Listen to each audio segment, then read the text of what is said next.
नमस्कार, बुलेटिन में आपका स्वागत है। मैं हूं राहुल चौहान। सीधे आपको लेकर चलते हैं गौतम बुद्ध नगर, जहां मुख्यमंत्री योगी आदित्यनाथ पहुंचे हुए हैं। क्या कुछ कह रहे हैं, आपको सीधे उनके मुंह से सुनवा देते हैं।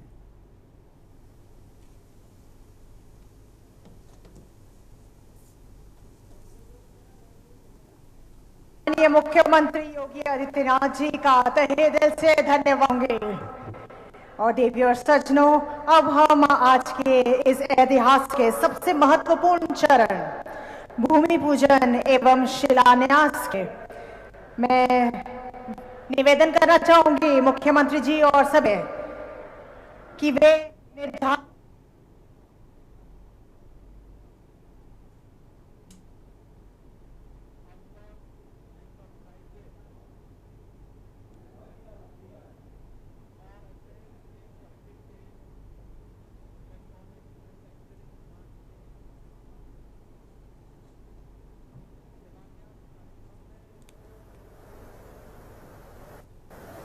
आज जेवर में पधारे भारत सरकार के अत्यंत कर्मठ और लोकप्रिय मंत्री के उत्तर प्रदेश के अवसर पर एक पार्क भी वहां पर क्वीन हो की स्मृति बनाया है अयोध्या में। वहां के एम्बेसडर स्वयं अयोध्या पधारे थे और आज भी उस स्मृति को स्मरण करते हुए वे भावुक भी होते हैं और भारत के साथ एक आत्मीय संबंध भी जोड़ते हैं।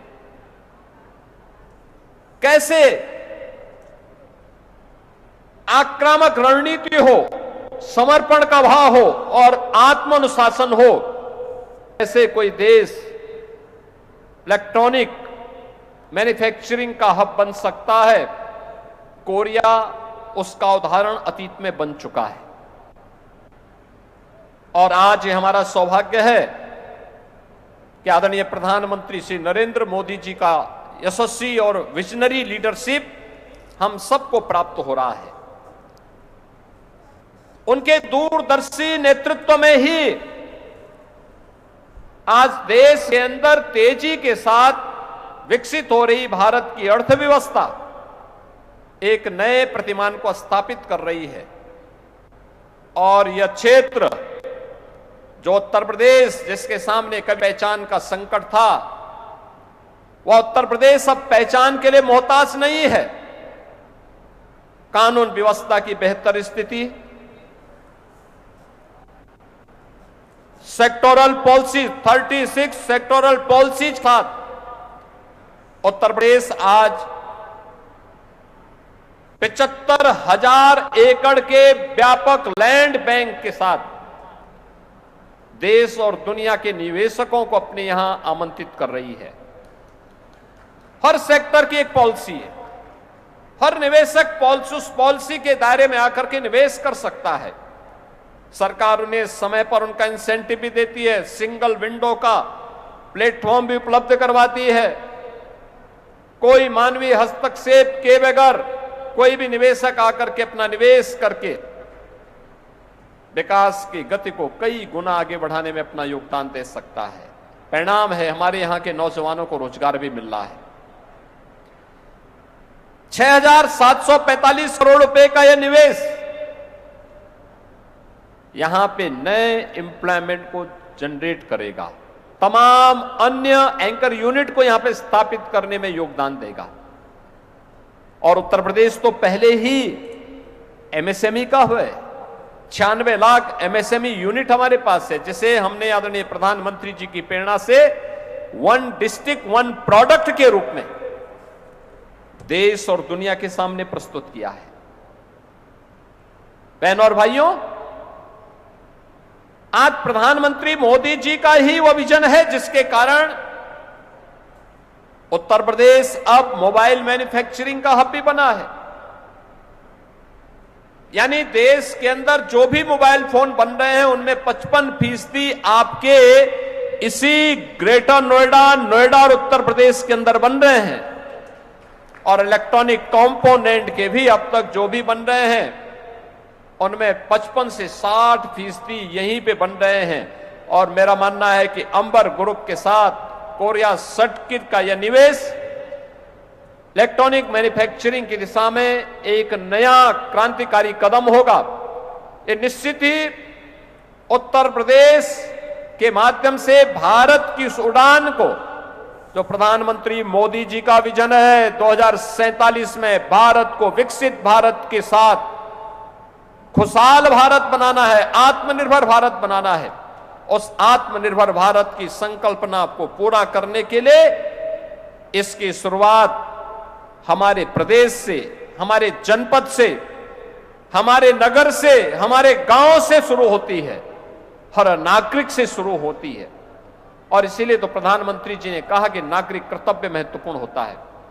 उस नागरिक कर्तव्य का दायित्व निर्वहन करते हुए हर व्यक्ति अपने अपने क्षेत्र में काम करे, कोई दिक्कत नहीं, निश्चित ही वह विजन पूरा होगा। और मेरा मानना है कि इस प्रकार के निवेश उत्तर प्रदेश को एक नई पहचान भी दिलाते हैं।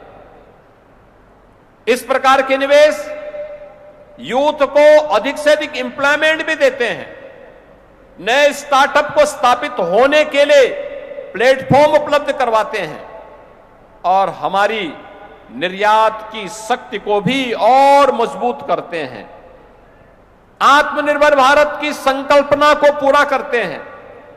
उसी संकल्पना के साथ आज हम सब यहां पर आए हैं।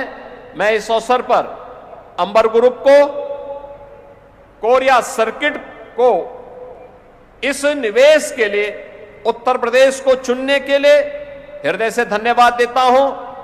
केंद्रीय मंत्री माननीय अश्विनी वैष्णव जी को हृदय से अभिनंदन करता हूं कि उन्होंने और माननीय भूपेंद्र जी ने पूरी तत्परता के साथ इस निवेश को आगे बढ़ाने में अपना योगदान दिया।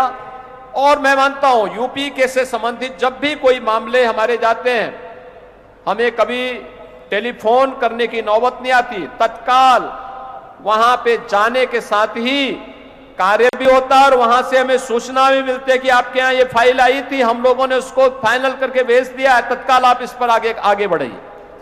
बहनों और भाइयों, ये बहुत कम देखने को मिलता है। जब अपनत्व का भाव हो, देश के प्रति एक जज्बा हो, तब ये चीजें देखने को मिलती हैं। और मैं धन्यवाद दूंगा कि यहां पर हमें यह सहमति, स्वीकृति मिली। मुझे याद है उत्तर प्रदेश का हम एक सब बहुत बड़ा इंडस्ट्रियल सिटी के निर्माण के लिए 56,000 एकड़ का एक हम लोगों ने नया केंद्र बीडा के रूप में विकसित कर रहे हैं। हम कानपुर झांसी के बीच हमने उसके पर्यावरणीय सहमति के लिए जब भारत सरकार के पास भेजा, माननीय भूपेंद्र जी के पास जब गया तो भूपेंद्र यादव जी ने तत्काल सभी कार्यों को एक समय सीमा के अंदर पूरा करते हुए उसकी स्वीकृति भी दी और हमें फोन से अवगत भी कराया कि हमने कर दिया है, आप लोग तेजी के साथ आगे बढ़िए। ये आक्रामकता जब दिखती है तब देश आगे बढ़ता है। और मैं इसके लिए आज यहां पर इस निवेश के लिए माननीय अश्विनी वैष्णव जी का और उत्तर प्रदेश के प्रति अपनी सदास्यता के लिए निरंतर अपना सहयोग करने के लिए माननीय भूपेंद्र यादव जी का हृदय से धन्यवाद करते हुए आप सभी को, अंबर ग्रुप को हृदय से बधाई देता हूं, अपनी शुभकामनाएं देता हूं और विश्वास करता हूं कि एक समय सीमा के अंदर उनका यह कार्य आगे बढ़ते हुए आदरणीय प्रधानमंत्री जी के संकल्पों को पूरा करने में अपना योगदान देगा। आप सबके प्रति मेरी मंगल में शुभकामनाएं हैं। धन्यवाद। जय हिंद। अब खबरों का रुख कर लेते हैं। मुरैना में सनसनीखेज वारदात, युवक ने की पत्नी और 2 मासूम बच्चों की बेरहमी से हत्या, धारदार हथियार से पार कर पति ने दिया वारदात को अंजाम। वारदात के बाद आरोपी ने भी ट्रेन के आगे कूद कर दी जान। गांव में 4 लोगों की मौत से फैली सनसनी। माता बसैया थाना क्षेत्र के किशनपुर गांव की घटना। शिकारपुर रेलवे चौकी ट्रैक पर मिला आरोपी का शव। पुलिस और एफएसएल टीम मौके पर जांच में जुटी। पुलिस हर एंगल से कर रही मामले की जांच। हत्या के पीछे की वजह अभी तक साफ नहीं। शवों को पोस्टमार्टम के लिए जिला अस्पताल भेजा गया। तो मुरैना से दर्दनाक खबर आपको बता रहे हैं। शिकारपुर रेलवे चौकी ट्रैक पर मिला आरोपी का शव। पुलिस और एफएसएल टीम मौके पर पहुंचकर जांच में जुटी। पुलिस और एफएसएल टीम मौके पर जांच में जुटी।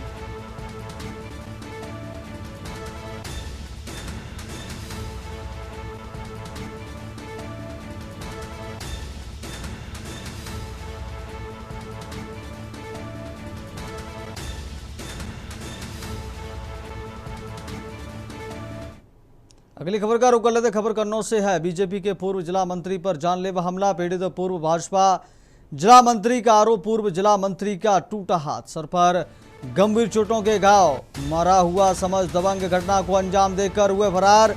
बुजुर्ग को गाली देने पर रोकने पर हुआ था विवाद। 3 दिन बीत जाने के बाद भी बीजेपी नेता की नहीं हुई सुनवाई। बीजेपी में पूर्व जिला मंत्री रह चुके रजनीश राजपूत गंभीर हालत में जिला अस्पताल में भर्ती है। बीजेपी नेता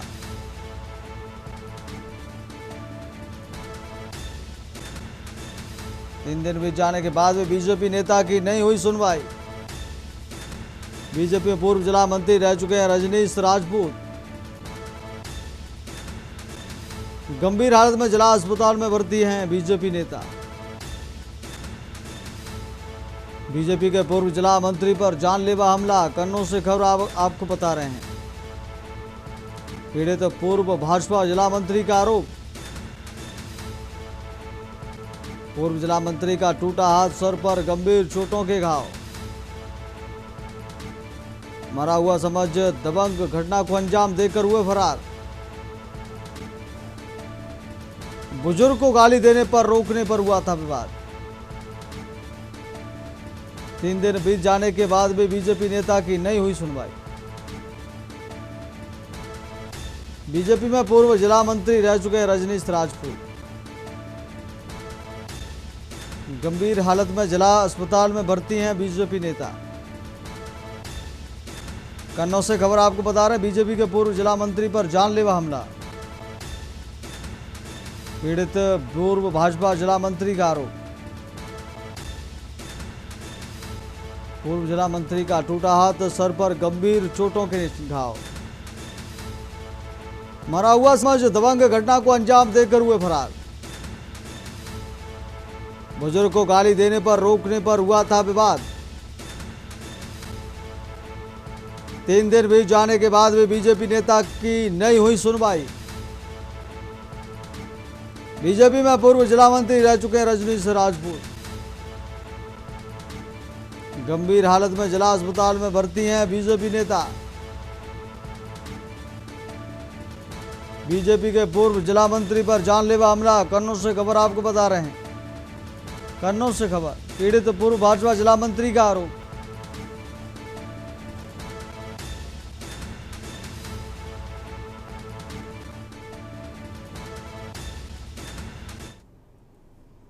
अगली खबर का रुख कर लेते। खबर रायपुर से है। क्यूआर कोड से हाईटेक होगा सफर। ऑटो ई रिक्शा पर आज से लगेगा क्यूआर कोड। 15,000 ऑटो और ई रिक्शा का पंजीयन पूरा। मोबाइल ऐप के जरिए तैयार किया गया डिजिटल डेटा। क्यूआर स्कैन करते ही मिलेगी वाहन और चालक की पूरी जानकारी। स्टैंड सिस्टम लागू करने की तैयारी भी तेज। ट्रैफिक मुख्यालय में होगा औपचारिक शुभारंभ। Police commissioner doctor Sanjeev Shukla की मौजूदगी में होगी शुरुआत।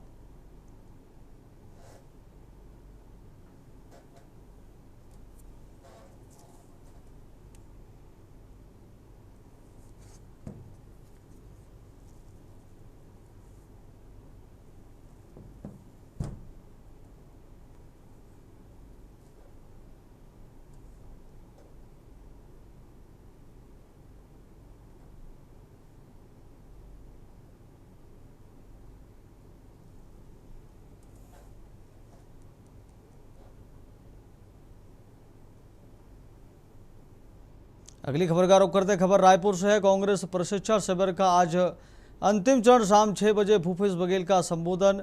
जिला अध्यक्षों को संगठन का गुरु मंत्र, विचारधारा, संगठन और चुनावी रणनीति पर फोकस। बूथ से लेकर जिला स्तर तक मजबूती पर जोर। चुनावी तैयारियों को उधार देने की कवायद। कांग्रेस नेता को मिलेगा नया संदेश।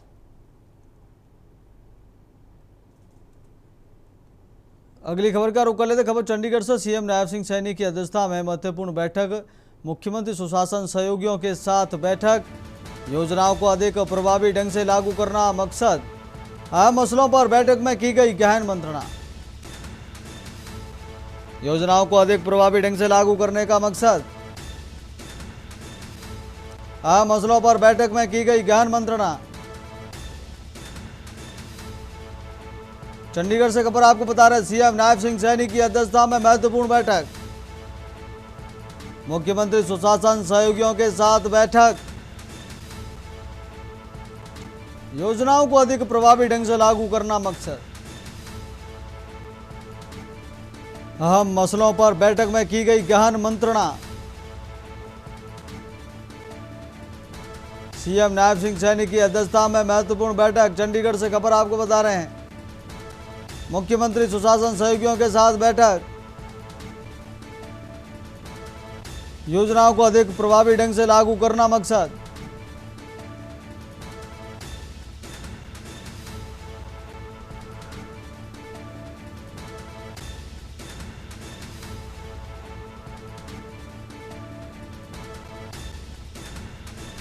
मुख्यमंत्री सुशासन सहयोगियों के साथ बैठक।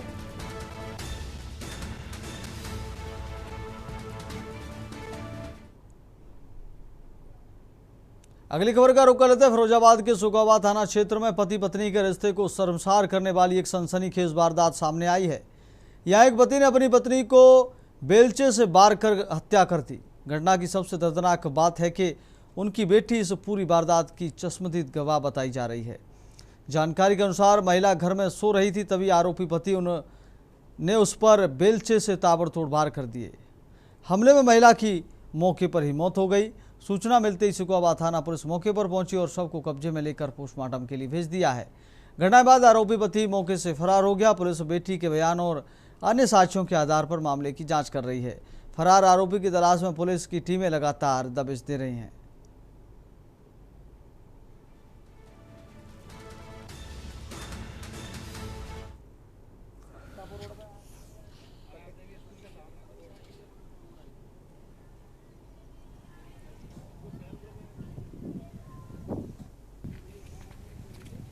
रात में मतलब मैं सो रही थी, तब मैंने देखा पिलर पकड़े आ रहे थे ऊपर थे। मतलब तब हमने देख नहीं पाया, जब इधर से जा रहे थे तब हमने देख लिया था। फिर हमने कही मीन की तुम पे रात में परवाना जा रहा करते तो मुँह निकल ले। फिर हम खड़े रह गए। फिर हमने इनते कच्चू ने कही, फिर जी चले गए, सीधे उतर गए। फिर हमने फिर देखी सुबह इनको खून निकल रहा। फिर हमने खूब इनके हाथ में हाथों इनके खूब तरक करे। फिर हमने अम्मा पम्मा जगाई। फिर मैं चाचा पाचा टेरे हुए गए, तब सब लोग आए। अगली खबर का रुख कर लेते हैं। भारतीय जनता पार्टी के संगठन को तकनीकी रूप से और अधिक सशक्त बनाने की दिशा में बड़ा कदम उठाया है। पार्टी ने बूथ से लेकर गांव स्तर तक कार्यकर्ताओं को डिजिटल माध्यम से प्रशिक्षित करने का अभियान तेज कर दिया है। इसके तहत मोबाइल ऐप के जरिए कार्यकर्ताओं को संगठन, विचारधारा और विभिन्न सरकारी योजनाओं से जुड़ा प्रशिक्षण दिया जाएगा। इस डिजिटल प्रशिक्षण अभियान के तहत कार्यकर्ताओं को मोबाइल ऐप पर पार्टी का इतिहास, विचारधारा, संगठनात्मक संरचना तथा केंद्र और राज्य सरकार की प्रमुख योजनाओं से संबंधित डिजिटल कंटेंट उपलब्ध कराया जाएगा। प्रशिक्षण को अधिक प्रभावी और सहज बनाने के लिए ऑडियो और वीडियो मॉड्यूल भी तैयार किए गए हैं, जिससे बूथ स्तर तक के कार्यकर्ता आसानी से प्रशिक्षण प्राप्त कर सकें। पार्टी का उद्देश्य तकनीक के माध्यम में संगठन को मजबूत और कार्यकर्ताओं को अधिक दक्ष बनाना है।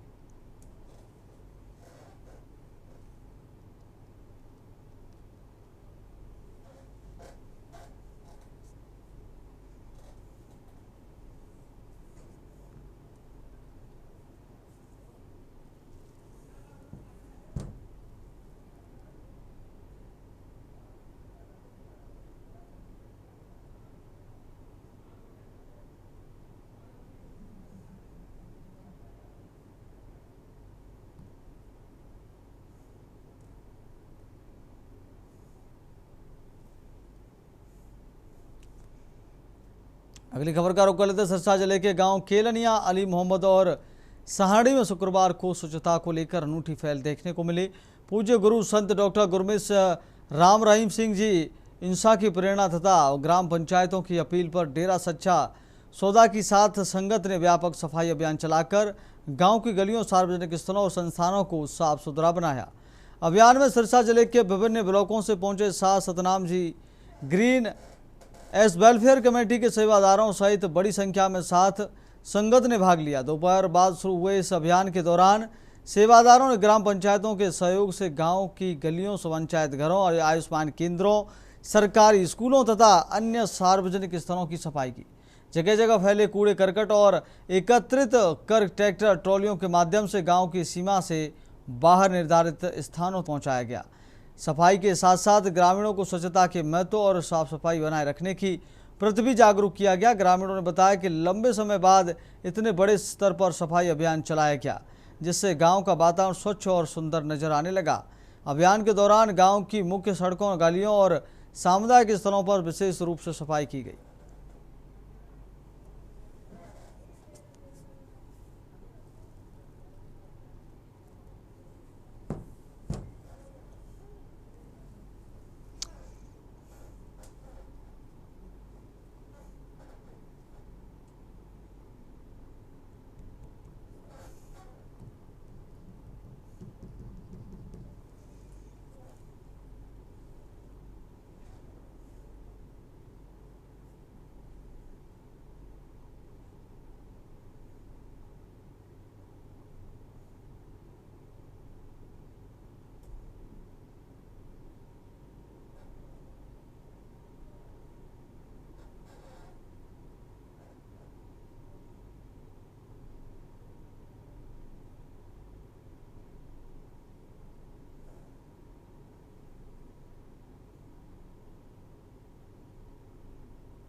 अगली खबर का रुख कर लेते। कानपुर शहर के संतलाल हाता क्षेत्र में विकास कार्यों में आ रही बाधाओं से नाराज होकर स्थानीय निवासी भारी संख्या में नगर निगम मुख्यालय पहुंचे। क्षेत्रीय जनता ने बुनियादी सुविधाओं और सीवर लाइन के काम में जानबूझकर अड़ंगा लगाने का आरोप लगाते हुए नगर निगम परिसर में जमकर विरोध प्रदर्शन किया और नारेबाजी की। प्रदर्शन कर रहे लोगों का गुस्सा विशेष रूप से महापौर के खिलाफ देखा गया। आक्रोशित लोगों ने महापौर के विरोध में जमकर नारे लगाए। निवासियों का कहना है कि क्षेत्र में लंबे समय से सीवर लाइन और अन्य मूलभूत विकास कार्य लंबित हैं। जब इन कार्यों को शुरू कराने का प्रयास किया जाता है तो कुछ तत्वों द्वारा इसमें अड़ंगा डाल दिया जाता है, जिससे क्षेत्र का विकास पूरी तरह ठप पड़ा है और लोग नरकीय जीवन जीने को मजबूर हैं।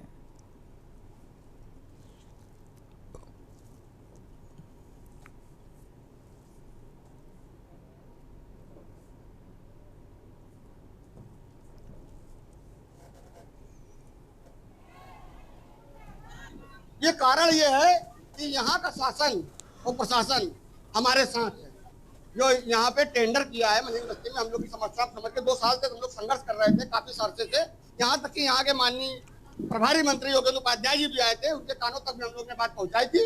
इसी प्रदर्शन के माध्यम से यहीं पीछे प्रदर्शन किया था, तो उन लोग ने हमारे दर्द को समझा और यहाँ के प्रशासन ने हमारे दर्द को समझा और उन्होंने अभी टेंडर कराया है 18 तारीख को। यहाँ से सीवर लाइन डालने का संतलाल हाटे में टेंडर हुआ है। दिक्कत ये आ रही है कि यहाँ पे जो महापौर के पुत्र हैं उनकी नजर उस बस्ती पर है। वो अरबों की जमीन को 11 करोड़ में खरीदना चाहते हैं, हमें जैसा जानकारी हुई है। हमें तो उनका क्या इंटरेस्ट है उससे? 4000 जनता को नाराज करके आप अकेले एक परिवार का साथ दे रहे हो। संतलाल हाटे से आए हुए हैं, जितने भी हमारे यहाँ के महिलाएं पुरुष जो भी आए हैं सब लोग सीवर कराए हुए हैं। हमारे यहाँ का टेंडर पास हो गया है, न्यूज़पेपर में भी दिया हुआ है और उसके बाद भी हमारे यहाँ जो टेंडर पास हो गया उसमें रोक लगाई जा रही है कि ये काम ना हो सके। हम लोग इतने सालों से जूझ रहे हैं। रोक हमारे यहाँ प्रमला पांडे जी हैं, उनके पुत्र बंटी पांडे जी हैं, उन लोग और वहाँ के लोग जो हैं पवन है और रेखा है, विजय कुमार, ये लोग मतलब काम होने नहीं दे रहे हैं। वो कह रहे हैं कि यहाँ सिविल लाइन निकल।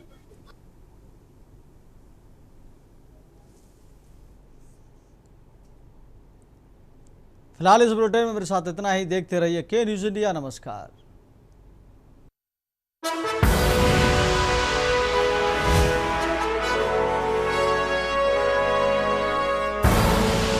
आप देख रहे हैं के न्यूज़, खबरों का सार।